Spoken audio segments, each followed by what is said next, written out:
All right, this is going to be a couple of real quick reviews. Both of these are Louis L'Amour novels. They're short, so I figured I'd do them together. This is Trail to Seven Pines, which I'll hit this one first.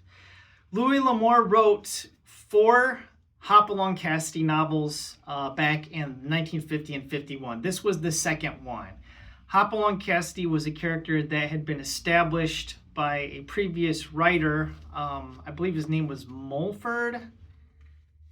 These were written under the pen name Tex Burns. And then the books that were written by Mulford went on to movies like B-movie pictures and then a television series with actor William Boyd. So these were, Clarence Mulford was the creator of the character. And then he went from being like this rough and tough character to kind of like a Disney-fied character for kids. And that's kind of what this book is. Needless to say, Louis L'Amour didn't care for these.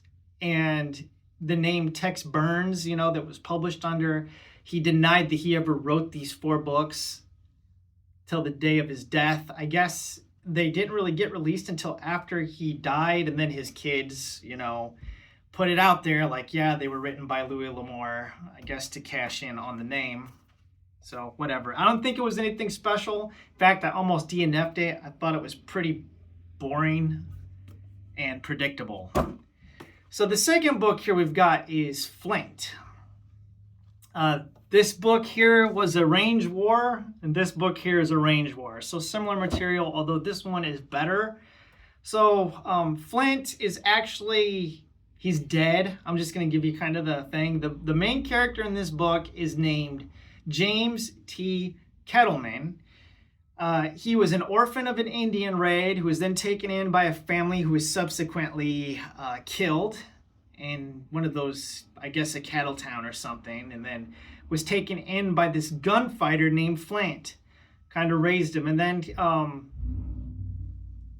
at 17, well, I don't know how old he was, but I think he was 17, maybe he's 12. Can't remember. He watches Flint get gunned down. Flint dies. And so this James T. Kettleman, he goes through life. He becomes like a prize boxer. He becomes a successful businessman out in the East and finds out that he's dying of cancer. So he goes west, I guess, to avenge the death of Flint and gets involved with a woman named Nancy Kerrigan. Not the Olympic skater who got her knee taken out by Tanya Harding's hitman, but a ranch owner named Nancy Kerrigan who's having a range war with the rival ranch. And there's this dude named Buck Dunn who is a hired assassin that's there to take out Flint.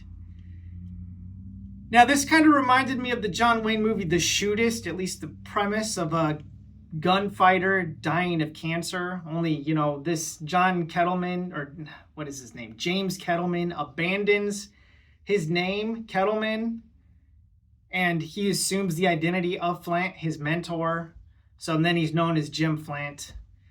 But it's kind of an action-packed, gunfighting and fisticuffs type story. And I really thought that the book was like a 4.5 to, like a 4 to 4.5 star book, just based on the premise of this guy dying of cancer and assuming the identity of his murdered mentor to get revenge. And I really liked that. But about 2/3 of the way to maybe 3/4 of the way through the book, we get a plot twist so that we can have a Disney-fied happy ending, which I audibly groaned out loud when it happened. I was like, oh. And so it went from having like a gritty, gutsy, revenge story to having this romantic, happy fairy tale ending type thing, which is just trite.